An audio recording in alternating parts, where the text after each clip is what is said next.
Welcome to Populations. Oregon's first congressional district has been held by Democrats since 1975, but this year 4 Republicans are in the running to change that. Candidate Rob Cornilles has raised the most money so far, and he's here today to talk about his campaign for Congress. Rob is president and founder of Tualatin-based Game Face Incorporated.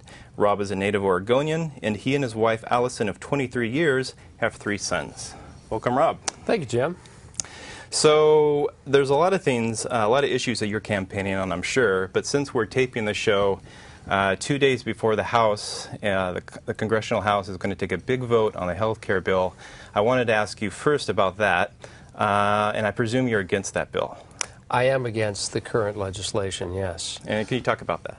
Well, I'm not against reform. I think everybody who's paying attention, anyone who has to pay a premium today, any business owner that has to figure out how much they can insure their employees, either to attract people or to keep people, and to stay profitable as a business, everyone should be concerned about health care. And, you know, I don't know, if you look back in the last 10 years of our country, I don't know if there's been a more polarizing issue since, quite frankly, the election of 2000, the presidential election. And I remember how that really separated the country. We didn't know going into that election that it would lead to such divisiveness. And I think when we got into the health care debate, started really a couple of years ago and came to a head under the current administration, the current Congress, and I'm glad that they brought it to the table. It needs to be dealt with. But I don't know if we've seen anything that's caused so much strife among voters and government officials and elected officials, appointed officials. It's really disturbing because I think everybody understands it's an issue, it's a problem. And this whole approach right now, I think, at least the people I'm speaking to in the 1st Congressional District, the issue that they have is not so much that it's being reformed, but the way it's going about, their way they're going about reforming it, the way they're pushing through legislation so fast, and the way that, frankly, the voice of the voters is not being heard. And so it's really sad. It's unfortunate. It could be creating some permanent damage as far as the relationship between the voter and their elected official, what we're seeing in Washington today. And I've never been a believer that you have to go in and change everything all at once. I think incremental improvements are in order. And I was talking to my son, who's 20 years old, and I was talking to him, it was just actually last year. He took his car in for repairs, and they told him that for all the repairs that would be required, it would be about $2,200. And he can't afford $2,200 in repairs. And so I said to him, why don't you ask the repairman if there are certain things that must be done and other things that could be put off a little bit later after you work up to your own income so you can afford all these repairs all at once. In other words, what are necessities and what are niceties? And I think we have to take the same approach with health care reform. I know that if I can't afford all the repairs that my repairman is recommending, the first question I'll ask him is, what would you recommend I do immediately to stem any danger I have in driving? And what recommendations would you have that perhaps I could come back to later when I have the resources to do so? And right now, with the country economically and the state we're in, with this terrible recession that we're continuing to see, with unemployment continuing to hover around 10% nationally, more than that in Oregon, I think an incremental, measured approach is in order. I think it's prudent. So I guess you could also use that analogy to say someone who doesn't have health insurance and has a $2,200 bill for a procedure doesn't have the luxury to say, well, I'll just have this done and not that. They need it done and they can't afford it. So the bill is divisive. It's being pushed through in a way that makes your constituents feel uncomfortable. Are those the 2 main reasons you're against the bill? Well, I think somewhere in this whole debate, we've kind of lost sight as to why it started. Are we talking about care? Are we talking about coverage? Or are we talking about cost? And right now, I think everyone in America would agree we have pretty good care. I think everyone would agree we have pretty high costs.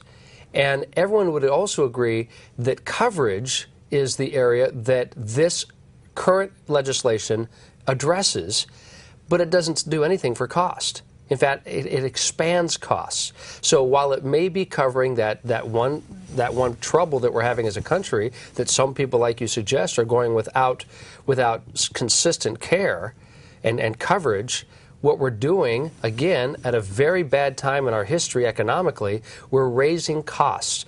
And the CBO, the Congressional Budget Office, put out this week an estimate about $940 billion that the current legislation would create over the next 10 years. What they did, however, is they counted 2010 as part of the next 10 years. But we're already a quarter into 2010. By the time we really start to see the wheels turning on this new legislation, we'll be well into 2010. So if you actually started the budgeting in 2011, the 10-year cost is $1.2 trillion. So through a little bit of maneuvering, through a little bit of gamesmanship that the majority party decided to ask the CBO to consider, they got it under that ceiling of $1 trillion, which the president has asked for.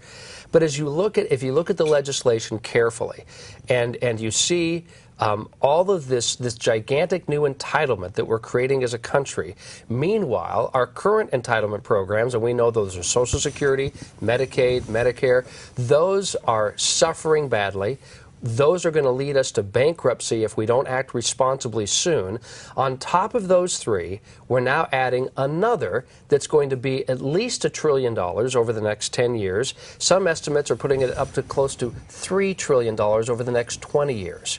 In fact, I read today a report that the next president, if President Obama is elected for 2 terms, the next president would inherit about 2/3 of the cost of the health care bill just within the first 10 years. So he's basically leaving this legacy to his successor. And so his successor is going to be walking into this gigantic debt on top of the other entitlement programs that we haven't solved. Well, you mentioned the Congressional Budget Office report, and you're right. They said it would cost almost $1 trillion, $940 billion over 10 years. But it also said that in 10 years it would end up saving us $138 billion, and after that saving us $1.2 trillion. But you're saying it's a little iffy how that report gauged the expense. Yes. I mean, quite frankly, I think we've heard in previous elections the term fuzzy math. I'm not saying the CBO is dealing in fuzzy math. They're a nonpartisan organization. We all look to them for responsible judgments. What I am saying is that there are so many machinations that are being placed into this bill. There's so much tweaking of numbers and periods by which certain things will trigger that essentially the leadership right now in the House is getting the number that they want, which is quite admittedly the number the president has asked for, so that they can feel justified in moving forward. But I'd ask you, how many times does the government run a program and come under budget? I mean, it just doesn't happen. Now, there may be some exceptions that I can't think of right now, but I think any American who pays attention to what's happening fiscally in our country, they will admit, rare as it is, that the government can ever say after 1 year, 5 years, 10 years, you know what, we didn't spend as much money as we thought we were going to. We were more efficient than we thought we were going to be. That's just not our history. And so, as a fiscal conservative, as a business owner, I have learned how to run things under budget. I've learned how to identify inefficiencies. And this is full of inefficiencies. It's full of legalese. It's full of all kinds of language that starts with the word shall, which says you must do these things. And there's no way any person today, even those who are writing the bill, which many of them are nameless and faceless, there's no way they can identify, really, projecting forward what this is going to cost us, and that's why I'm gravely concerned about it. You're right. It is speculative when it comes to the second decade after this bill's passed. That's where the $1 trillion in savings that the CBO said we would get. But you don't think we would save that much? Well, I don't know if we'll save that much. I highly doubt it based on history. And I haven't seen yet a government program this large in scope that is going to save us money. Let me put it this way. If this particular legislation will permit people to essentially receive health care for free, tell me anything that's free that we don't abuse. Typically when something's free, You say, well, if we had a platter of food here, of your favorite steak or lobster or shrimp, and we were told, just help yourself, it's free, you'd probably overeat. But when they say, now, you know, you need to be responsible here, we're actually going to charge you per bite, you'd be a little bit more scrutinizing. I just think that's being responsible. So isn't that what we have right now with pay for service in healthcare? Is we do pay for what we get, but yet the United States spends by far the biggest percent of our GDP compared to other countries when it comes to healthcare. Well, you know what? The best healthcare in the world costs more. We do pay for our advancements. And we also pay because we're a very generous country, rightly so. We help people who can't afford their own health care. If you broke your arm tonight on your way home and you don't have health care and you went to the emergency room, they're going to see you. They're going to help you. And so a lot of our niceties cost money. And I'm not saying that I want our health care system to regress. I want it to be advanced. I want to motivate science to continue to develop for my good and your good and our kids' good. And all I'm saying is that we have to continue to build a system that will not only take care of our own, but do it in a responsible manner. And that's why this whole notion that if we don't pass it this weekend, as you suggested, Jim, that health care is dead, I think that's an irresponsible statement. If I don't solve a problem for my company by a certain deadline, I don't tell everyone, well, don't show up for work on Monday, we're out of business. I'll continue to try to work through a solution. In fact, this is what I've done professionally for the last almost 20 years. My clients hire me to come in, look at their situation, find where there are inefficiencies, find where they're not maximizing productivity, and then together we roll up our sleeves after a lot of listening, I might add, on my part, and then we start to incrementally provide solutions. If I may, my clients are professional sports teams primarily. Let's use the Portland Trail Blazers as an example because they are a client of mine and have been for at least a couple of years. Let's say the Trail Blazers have this problem where, in their case, for example, they need to raise more revenue. And if I walked in and said, oh, that's easy, let's just raise prices across the board. Everybody has to pay 10 more bucks to get into a Blazer game. I know what would happen. It's like throwing the entire market into a bucket of ice water. It would shock the system. And you'd have all kinds of negative reaction. You'd have backlash. But instead, what I would say is, let's find a way that we can responsibly raise revenues while also maintaining our client base. Let's find a way that we can responsibly reform healthcare without creating these new problems. That's a question I think our politicians aren't asking today is, after they pass this, then what? Those two words are very important in my book. I always ask that question in my business practice, even when I'm disciplining my kids. You know, even when I decide what to buy my wife for her birthday. Then what? So what do you mean if this bill passed, what do you think would happen? We're not asking that question? Then I agree. We're not asking that question. And that's a responsible question that all of our elected officials should be expected to ask. And I think too much of this discussion is based on political expediency. What will get a win for the president? That's irresponsible. What will allow the majority party to claim back to their constituents, their supporters, we passed something? But instead, they need to be asking, if this goes through, what are the costs to American businesses? What are the costs to American workers? What are the costs to American families? Here's another one. What's the cost to American doctors and medical practitioners? An Investor's Business Daily survey last fall came out, and they indicated through their survey that if the current legislation passed, and mind you, this was almost 6 months ago, and the legislation was a little different then than it is now, they discovered that 45% of today's practicing medical professionals would begin retiring. That's a then what question. If we pass this, how are we going to have the doctors and nurses necessary to implement and execute this gigantic new entitlement program? So why do you think the American Medical Association endorses the bill then? I can't speak for the AMA. I don't know. I know what I can speak for. I can speak for the doctors and nurses in our district right here in northwestern Oregon who I have talked to. And they are gravely concerned. Now, have I talked to all of them? No. You probably have some viewers who would differ with me on that. I understand that. But those that I'm speaking to are quietly scared to death that this is going to change their profession. Now, they all still want to help people. I think in large part that's why they got into this profession. But it's often said that if we pass this bill, you can keep your doctor. My concern, Jim, is will your doctor be able to keep you? Will your doctor not be embroiled in new quotas and mandates? And will your doctor, the costs associated with their practice, will they not be so high that your doctor will have to say, I'd love to service you, I can't afford it anymore. It's too expensive for me, or it's just not fun anymore. I didn't get into the medical world so that I could answer to a politician or a bureaucrat 2,500 miles away. Right, but he could argue now that a lot of doctors have to answer to a corporate bureaucrat when it comes to private insurance companies. Well, I think that has some merit to it, but you bring up another good point. The point is, too many of our doctors are practicing defensive medicine. What does that mean? As you know, defensive medicine is you walk into the doctor's clinic or their office and you have 3 or 4 pages of forms you have to fill out. They want to do a bunch of procedures on you. Some of them are necessary, some are definitely not.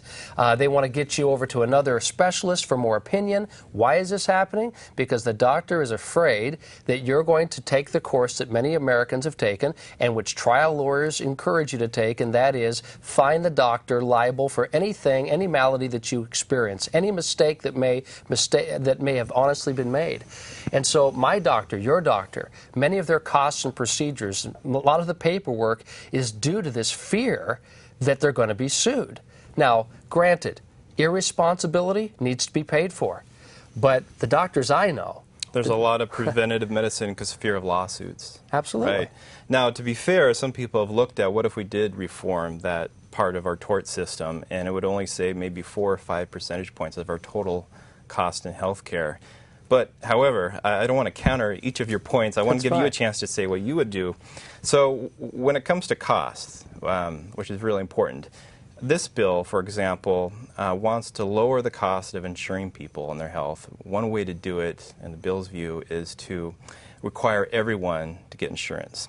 That way we have healthy young people in the insurance pool, right, rather than just sick people. And that way we can eliminate the pre-existing condition clause that insurance companies use to get rid of their sickest patients.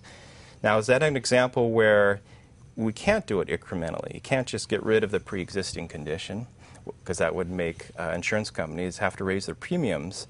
But we also can't just require everyone to buy insurance, because that would be unfair if we didn't have regulated pools where we have some basic rules on what's fair coverage. Do you agree with that approach? And if not, how would you do an incremental approach differently than that? Well, certain legal experts, which I'm not, have suggested that requiring Americans to buy any service or product is unconstitutional. And I think that's a very valid point, even if not a question. Auto insurance? You don't have to buy auto insurance. You don't have to drive. Right. You can choose to take public transportation. But to say that because you've now turned a certain age, you must purchase something from a private company or you must purchase something from the government, that's unprecedented in Americans' history. Now, what I believe we ought to be doing, again, incrementally, first of all, I'm a big believer, especially in my industry, competition is good. Competition creates best practices. Competition promotes creativity and resourcefulness. And right now in the medical world, especially in the insurance companies, there's not enough competition because we are somewhat limited as to where we can go to buy our insurance. I can buy certain goods across state lines, most goods across state lines without any thought. But when it comes to insurance, I don't have that ability. I think also being able to motivate people to hang on to their insurance through portability. In other words, saying that just because you lost your job, just because you choose to move to another state, doesn't mean you have to start all over. And it shouldn't have some punitive action taken upon you because your life circumstances change. So those are the types of things that seem to be common sense. Why can't we promote this idea that there's more competition in the insurance world by creating portability, by reducing barriers for trade and commerce? As I say, we do it in just about any other area of our lives. To encourage compatibility, would you also be for getting rid of the exemption of insurance companies to have a monopoly in a state? Some states only have 2 insurance companies. Well, I don't think that they have been given the permission to monopolize. I simply think that the competition within that market it's basically led to the appearance of a monopoly because there is no competition. And why is there no competition? Because those insurance companies that would compete with them recognize they've got too much market share. With that market share, I can't compete. And with that market share, they're also able to reduce the premiums that the smaller insurance company can't afford to charge. I have to charge higher rates. It leads to the question also, why should a small business or someone who is self-employed, why should they have to pay higher premiums than someone who happens to be working in a Fortune 500 company or a company with 1,000 employees? They're not healthier employees than the small business owner necessarily. So I would encourage a plan where a small business or private individuals, if you will, people who want to just buy their own insurance, or people who are self-employed, could pool those resources together and have the buying strength that the larger corporations enjoy. And isn't that similar to this bill? This bill provides subsidies to small employers to help cover their workers. I don't know that particular part of the bill. Okay. How about, you said that if this bill weren't to pass, it wouldn't be a catastrophe. We could pick it up and fix it in a different way. However, the last time we had a serious look at health care reform was about 16, 17 years ago when the Clintons did it. You know, why, especially, I guess, when Republicans had Congress through 1994 through 06, did they not really take a big push in health care reform? Good question. I'm going to ask them the same question when I go back to Congress. Hopefully by then, they're already engaged in the process, which I think they are right now. And, you know, I wasn't a part of Congress in that 12-year period. I was here in Oregon, growing a business, raising a family. And like many people, certainly people, your viewers, people who I want to be my constituents, I've heard a lot of the same question. If Republicans had the chance then, why didn't they do something? I can't answer that. I wasn't a part of it. Frankly, like a lot of your viewers, I probably wasn't paying attention as much as I should have been. But that's what has encouraged me and, frankly, prompted me to get involved. Because we're not getting the results we should be getting from our elected officials. We haven't been getting the results that I want as a voter, as a citizen of Oregon. I haven't been getting those results for years, and that's why I've gotten off the couch. That's why I've decided to put aside my business interests and do this, because I think this is how I can make a greater contribution. They did, I just remembered, pass Medicare Part D. That was definitely a Republican bill. It was partisan. Most Democrats voted against it. It was unfunded. Would you have supported that? That's the thing that I'm going into Congress to do, and that is be fiscally responsible. And if we can't pay for it, someone's got to go into Congress and say, enough's enough. Someone has to start acting like an adult. In fact, to just share a quick story, something that really prompted me to get involved and to decide that this is the way I could make a contribution. My son and I have 3 boys, as you mentioned. Our youngest one was 12 at the time that this story occurred, just a year ago, almost a year to the day that we're sitting here tonight. And we were watching this program about the increasing debt that our country's racking up, about the entitlement programs that we are mandated to execute, but they're unfunded right now. And it was a very sobering story. And I didn't think my 12-year-old was paying attention, quite frankly.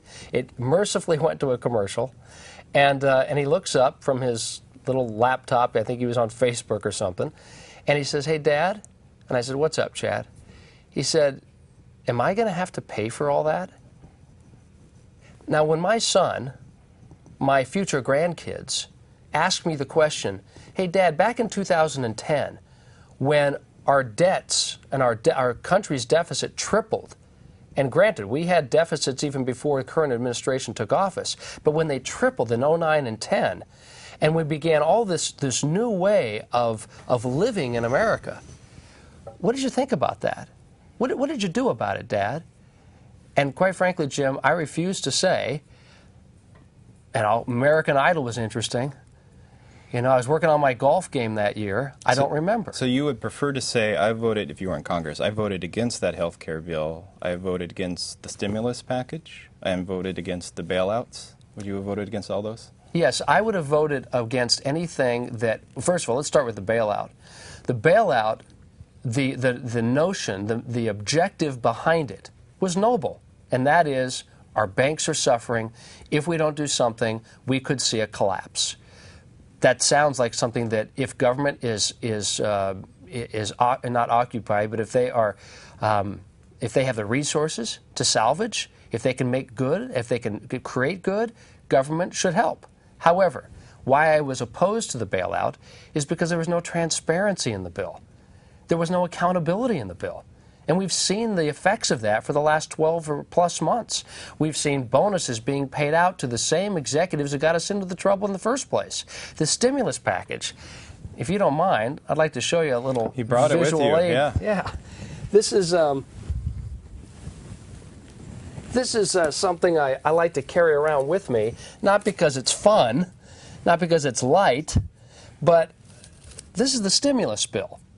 And I suppose your viewers can see this. $850 billion. See, I'm glad you can read that Yes. number. Most of us Yes. haven't seen a number that big.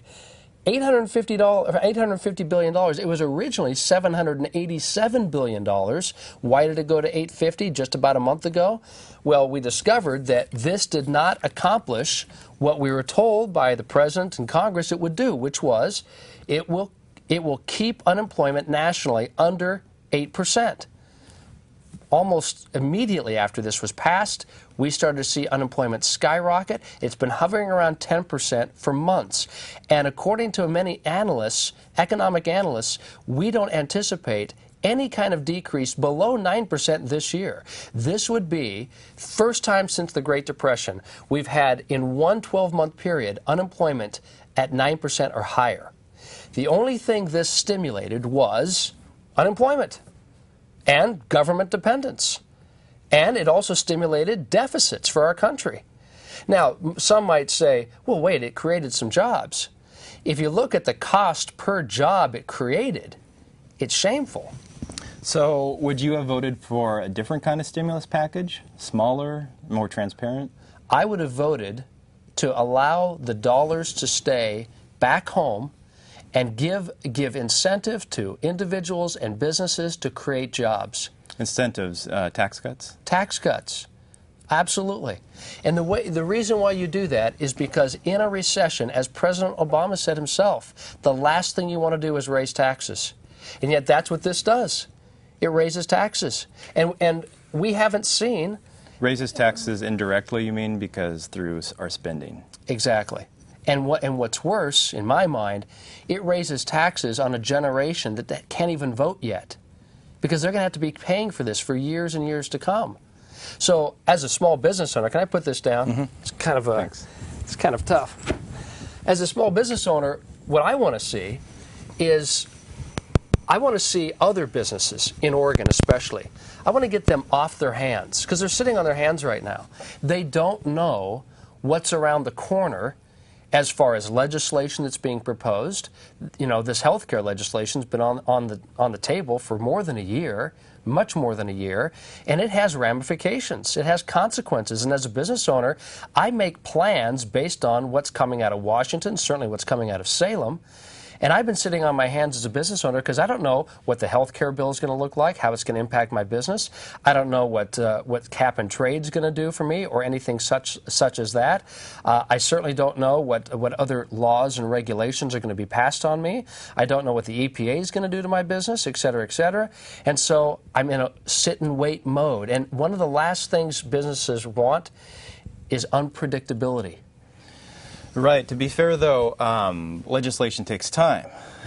Something as big as a health care bill, especially if you have a party arguably dedicated to killing it as a political win, some say, it's been almost a year now since we've debated the health care bill. I imagine cap and trade, once that gets going, is take quite a long time. So is it really fair to blame the government for not giving businesses a clearer signal more quickly? Is that what you're arguing? Well, what I'm suggesting, you stated it correctly. We haven't had a debate on health care for about a year. we've had two parties who won't talk to each other. We've had the majority party that clearly, if the health care bill was a good piece of legislation, after more than 12 months of being drafted, after possessing the two houses in Congress as well as the executive branch, and after all of these trips on Air Force One to talk to congressmen, after all the arm twisting, after all the backroom deals, after the myriad of speeches, both on the floor of the House and in special session, if you will, when the president calls like a State of the Union address to just talk about health care, after all of this, if we're still sitting here and it takes a parliamentary procedure to get this thing passed, you know what my antenna says? This is not good legislation. We have to do better. We must do better. The American people deserve better representation. So if the Republicans' ideas, and they're out there, have not been heard, I would suggest that's either because they're not effectively communicating their ideas or because the other party won't give them a platform. They won't give them any kind of audience. And if you look back over the weeks and months that this has been a debate, there have been many doors that have been closed, doors that have been locked, where they can't even talk to each other. So the healthcare summit was a charade to you, charade? Yes, I think the healthcare summit was theater. And it's unfortunate. I think about all the time, all the money that's been wasted on theater, on both sides. And so this is why I suggest, once again, as I would do in a business environment, let's fix one problem at a time. Let's not try to do everything comprehensively, because that's when special interests can slip things in when no one's looking. But when you do it paragraph at a time, page at a time, everything is better scrutinized, and I think that's what the American people want. So you mentioned unemployment. Unemployment's high in Oregon. It's high in the country. I think in the country it's around 10%, and Oregon's around 12%. I imagine, too, that you blame government for some part of that. Is that right? Well, I blame a lot of factors. First of all, we're sitting in Oregon, and I've been in every state in the country, just about every state, I think all but two, because of my social travel, mainly because of my business travel. I have worked in every major market in the country because of my business dealings. And yet, I made a conscious choice to move to Oregon. I should say move back to Oregon in 1993, because I was born and raised in the Portland area, as was my wife. But we made a conscious choice after being away for about 5 or 6 years to come back here, even though my business really has no business in Portland or in the Oregon community, because I only have 1% of my client here, which happens to be your local basketball, soccer, and baseball teams. But why did I stay here? Why did I decide to settle here? It's because I love Oregon. We have so many resources here. We have natural resources. We have human resources. And yet, look at the state we're in, literally. We're in the state where we're perennially in the top 5 in unemployment. We have hunger, we have poverty, we have homelessness, which is in the top 5 in the country. Most Oregonians are not aware of this, but it's a fact. And I ask myself, why is this happening? Why is this consistently happening to us? And I have to say that I don't think it's because we lack creativity. I don't think it's because we lack ingenuity. I mean, look at where we're situated globally. We're on the Pacific Rim. Look at all the great resources we have. I think it's because we haven't had leaders, political leaders, who've had the wherewithal, either the skills, the knowledge, or the political will to do what's right to grow and prosper this state. And how should they grow and prosper our state differently? What's not being done? Several things. First of all, promote Oregon. I mean, I remember years ago, I used to live in Japan. When I went to Japan, everybody knew Oregon. Why did they know Oregon? Because back in the 80s, there was a TV show that the Japanese filmed from here Oregon in Oregon. with Love, right? Exactly, From Oregon with Love, or Oregon Kara Ai, as we say in Japanese. And why did they know it? Because Governor Atiyeh worked hard in the 80s to promote Oregon. He made dozens and dozens of trips to Asia to bring business here, to let them know this is a place that we can import and export. And as a result, we had, as it relates to Japan alone, we had 100 Japanese companies set up operations here in that period during Governor Atiyeh's administration. So Kulangoski and maybe Kitzhaber did not visit Japan enough to drum up business? As one example. Okay. Yes. So So more trips to Japan? I'm not saying just Japan. I'm saying okay, internationally. okay. But we are in an ideal geographical situation here with the Pacific Rim. China, Malaysia, Korea, Japan, Taiwan. We have fantastic potential partners here. We also need to make sure that we have a port, the Port of Portland, that is vibrant. And right now they're not struggling, but they're scared that exports and imports are going to be reduced because we aren't driving business here, and we're not producing enough in Oregon. Why are we not producing enough in Oregon?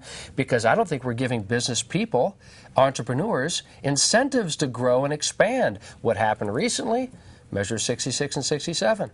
I've come out and I've said I was opposed to that. So by raising the corporate minimum tax from $10 to $150, that's keeping or hurting businesses to grow bigger?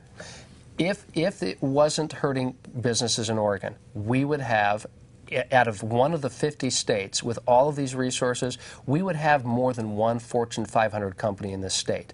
Idaho has 4. Now, why is that? Our tax structure, and I'm not here to talk about Oregon state tax structure, but I am here to say as a congressional delegate, as a prospective congressional delegate, there's things that I can do to promote Oregon. I also would suggest that you need to reduce the amount of restrictive regulation that is on Oregon business. I'm a business owner. I know what it's like to be scrutinized for every little thing you do, as does every business owner in Oregon, when all you're trying to do is entrepreneurially grow, expand, provide job opportunities, provide careers for the families of the individuals who work for you. And so what regulations would you get rid of? What are the bad ones? Well, let's start with the national ones. For example, the cap-and-trade bill. Cap-and-trade has a good stated intent. The stated intent is to clean up the environment. Who would be opposed to that? As one who hikes the Oregon trails and the mountains and the rivers, who skis on Mount Hood, who would be opposed to that? However, essentially what the cap-and-trade bill would do under its current iteration, and I understand that they're going to work through it some more in Congress starting in the Senate, but what that would essentially do is it would create an energy tax so high on Oregon businesses and families that it would force business owners to ask themselves, can I afford to manufacture here anymore? Can I afford the energy costs, the transportation costs associated with being in Oregon? Or am I better taking my operation to Canada or to Mexico or to China or India? Now, what happens when that occurs? China and India do not have the type of restrictions and regulations we do when it comes to emitting carbon. And so are we really cleaning the globe when really what we're doing is we're taking those operations overseas? It's kind of like this, Jim. It's like my family and I have a big party. We clean up afterwards. We put all the garbage in a big hefty bag. We walk out in the backyard to the fence, and we just drop it in the neighbor's yard and say, well, our house is clean. But we haven't cleaned anything up. We've just transported it elsewhere. And that's why I don't think the cap-and-trade bill under its current iteration is appropriate and helpful to Oregon. So if we can't get countries like China and India to charge the same amount for energy as we do to reduce carbon emissions, what's another approach? How do we reduce carbon emissions to fight global warming? Well, first of all, we have to act responsibly. And in my conversations with business owners all around Oregon, and why am I talking to business owners? Because we need them. We need them right now to be successful. If they're successful, their workers and employees are successful. If those workers and employees are successful, our schools are better funded. Our communities are healthier. So what can we do? As I'm talking to these people, I'm told by them, we understand regulation. We appreciate regulation. In fact, regulation saves our industry, many of them have said to me. I talked to people in the timber industry. I talked to a fishery in Astoria just a week ago. I toured their plant. And you know what the general manager of the fishery said to me? He says, we want regulation. Regulation prevents overfishing. Regulation prevents our competitors from coming in and being irresponsible. But what these same business owners are saying to me is, we've gone past the tipping point. We have now overregulated to such an extent that now we're handcuffed and we're prevented from growing and expanding our business. So you're not against regulations per se, but right now they're too restrictive. You said it. But if right now, globally, if not nationally, where in the case of global warming, we're emitting too much carbon, and we need to reduce that, you're saying our regulations are already too restrictive. What are we supposed to do? One thing I would encourage us to do is continue to pursue the science. And what I mean by that is, and I think of it actually about the fishery, is they said one of their challenges is they don't think they have good enough science dedicated to their industry. And so if we're going to create restrictions, if we're going to create caps, if you will, on energy consumption, let's just make sure the science backs that up. Let's not politicize science. And I think that's what we've seen too much. And I think that's what's caused so much division between the two camps. Is there global warming? Is there not global warming? And for me, I'm not a scientist, but I respect science. And I think that science is what we ought to be looking to. And I'm hearing from around the district right now that too much is being done, not because of science, but because of political pressure. So what's in it for political gain if we don't have the science to back up restricting carbon emissions? Why would we do it then? That's what I keep asking. Why do we keep So you say the science isn't there yet. We don't have enough of a consensus in the scientific community to restrict carbon emissions. I think very, very few scientists would argue with that, because what is science? It's a continual pursuit of what's the truth. And it's not strong enough yet. Exactly. It's not strong enough yet to create the type of heavy, chain-like restrictions that Oregonians and Oregon businesses are currently suffering through. And that's why we're in this fix we're in. So, you know, I'm someone who, throughout my career, has played within the rules. I've tried to be a responsible citizen. I've tried to be creative. And as a result, living in Oregon, despite the climate that I'm describing, I've still been able to be successful. And so many others. I mean, I look at where the district that I want to represent. This particular district has Nike, Intel, Columbia, Reesers, ADEC, Evergreen Aviation. These are world-renowned companies right here in District 1 of Oregon. So I quite frankly... And they did it despite our regulations. How did they do it? Well, mind you, those are companies that have been in Oregon for many, many years, for generations. But they are also companies, I think, and I'm not speaking on their behalf, but I also think that some people within those companies would admit it's getting tougher. It's getting, I mean, we remember what Phil Knight said about Measure 66 and 67. If he didn't have webbed feet, he'd be looking at someplace else to house Nike. So I really put more trust in the Buffetts and the Gates of the world to create jobs than I do the Bernankes and the Geithners of the world. Nothing against political officials, but I'm looking towards the creative minds of our state, and we are rich with creative minds, but we're not giving them the capacity to flex that muscle. Now, some states with a less tax burden. And Oregon, I think, is ranked number 9, with 1 being the least tax burden, ranked by the General Tax Fund. However, states like Alabama, Idaho, perhaps, with even less corporate burden when it comes to taxes, aren't necessarily states where I want to live when I think of the South, per se. Would you say that Oregon has a selling point? I mean, there are other ways to lure business than just having lower taxes, and we have a great livability here. And we can sell that livability as a way to pay for our schools and our jails and our vital services. And we do need to tax corporations and people to fund those things. Absolutely. In fact, I'm glad you brought up schools, because that's another thing I wanted to point out. How do you revitalize Oregon? You make sure that we have the best educated kids in the country. Now that sounds like kind of a trite statement, maybe coming from someone who's running for office, but you have to understand my background. My company, GameFace, has been known throughout the last 10 years plus as being the company in the sports industry that produces jobs for people. Now, not only do I do that internally by hiring people to work for me, but I've created, indirectly and directly, more than 500 jobs, in fact, careers for people in the last 10 years. How is this occurring? Because I'm getting individuals who want to work in our particular industry, which is a tough industry to break into, mind you.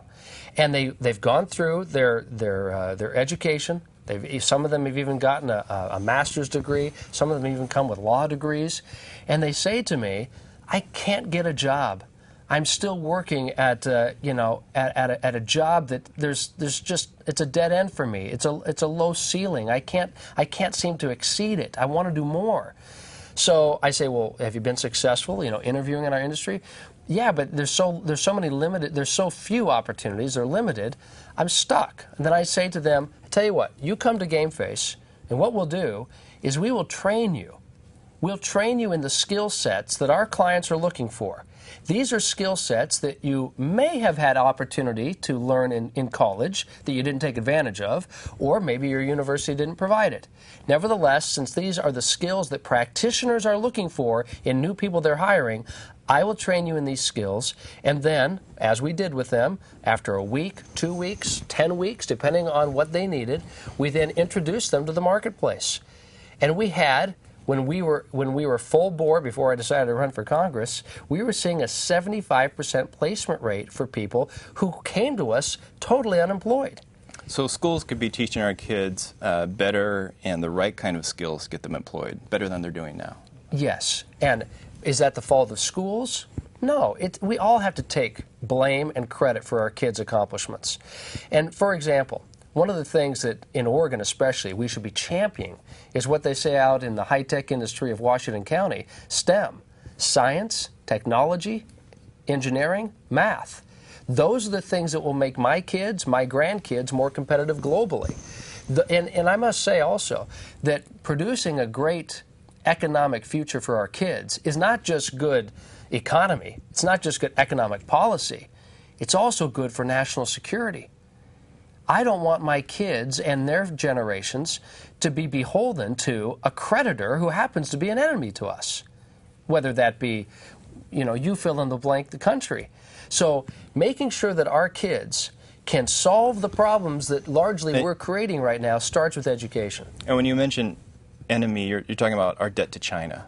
A debt to China is one great example. So how could we have avoided our debt to China when, say, we wanted to pay for the Afghanistan and Iraq wars?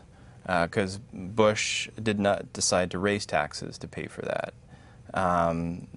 If you were in Congress at the time, what would you do? We have to borrow the money from someone, and it comes from China. Well, you either have to borrow the money or you have to stop spending money. So you would have cut government spending more to pay for the cost of those wars? That would have been my first choice, yes. And can you just briefly, in what parts of government would you cut to pay for that? Because those are big cuts. I think we spent almost $1 trillion so far on the Iraq war. Arguably hasn't given us much. What would you cut to fund that? Well, again, if you understand my background has never been, nor my approach, to walk in without truly assessing the situation from an insider's point of view and just make wholesale cuts and recommendations. You'd look closely and make it more relevant. That, again, I think is the responsible thing to do. I would love to be able to tell you, here's my 10-point plan to save money for the United States government. But I'm not an insider. I don't have access to the information. But I do have the skills, I have the background of walking into a very high-profile situation with a lot at stake, whether it's the New York Mets or the LA Dodgers or the Boston Celtics, and they say, Rob, we need to raise revenues responsibly, we need to cut because our bottom line is sinking quickly. And so I have the ability to walk in, get all the input that's necessary, and then make some tough decisions as we roll up our sleeves together. Well, on the topic of making cuts and making government run leaner and better, you're running against David Wu. He's the incumbent congressman in District 1.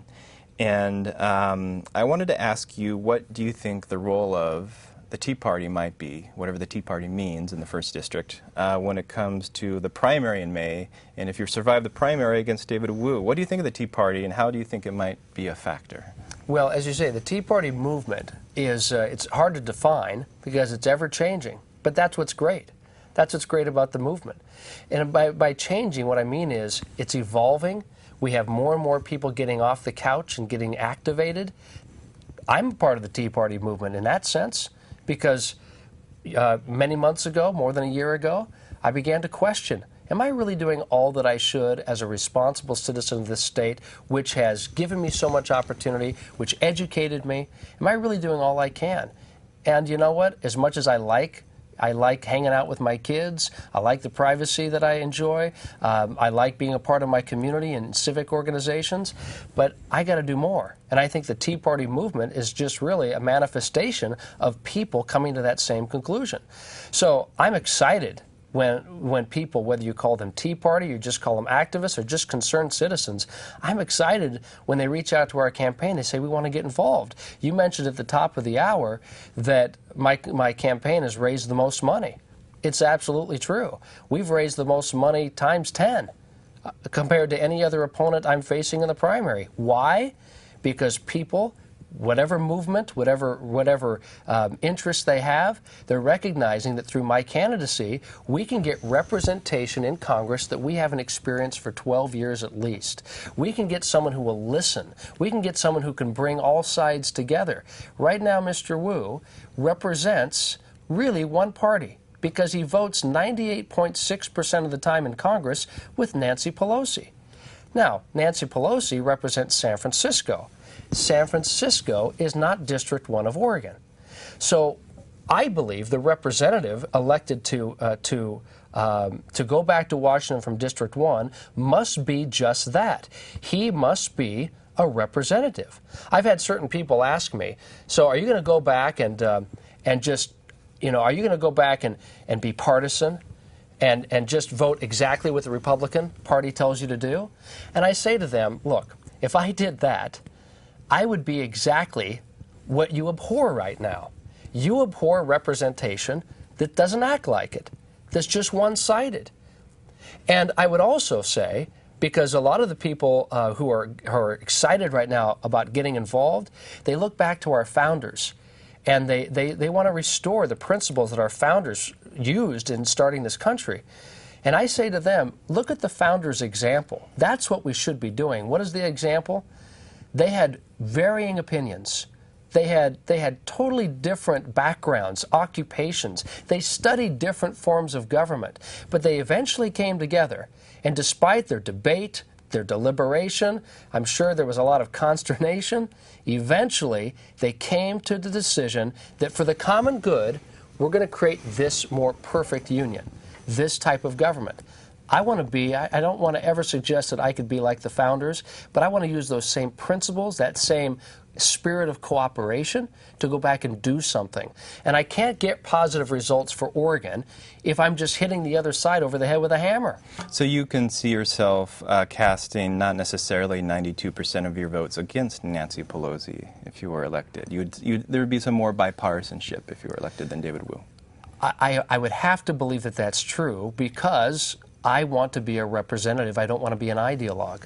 So we're running out of time, so I'll ask one more question. And just because of the timing with the vote coming up on Sunday, let's just go back to health care.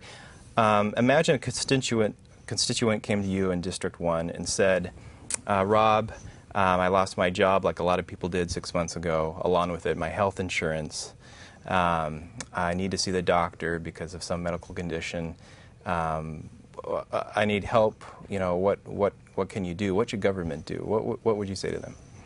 Well, first of all, one reason I love being an Oregonian is because we take care of ourselves. We take care of each other. We're quite provincial that way. Neighbors taking care of neighbors. And when they go take care of each other, I might add, they don't ask, hey, before I assist you, what party affiliation are you? And that's the spirit of Oregonians. That's what I want to take back with me.